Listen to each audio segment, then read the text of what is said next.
মুচি হয়ে করিস 2 টাকার কাজ আমার মুখের উপর না বলা নেতার বোনের মুখের উপর না বলা শিখেছিস তাই না? ফোন দিবি না? দে তোর ভাইকে ফোন দে। ফোন দে। দে ফোন দে। ফোন দে।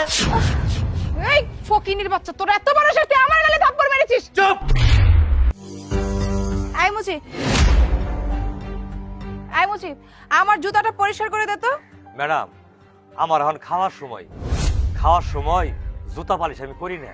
কি আমার জুতা পরিষ্কার করার থেকে তোর খাওয়ার সময় বেশি হয়ে গেছে? হ্যাঁ তোর খাওয়ার সময় বেশি ইম্পর্টেন্ট। তুই পরে খেতে যাবি, আগে আমার জুতা পলিশ করে দিবি, তারপর তুই যাবি। এর আগে আমি তোকে এখান থেকে যেতে দিব না। ম্যাডাম আপনার আমি কইলামই তো আমার খুব খিদা লাগছে, আমি খামো তারপরে কাজ করবো, আমি পারবো না। তুই জানিস আমি কে? আমার ভাই কে? আমার ভাই হচ্ছে এই এলাকার সব থেকে বড় নেতা, আর আমি সেই নেতার এক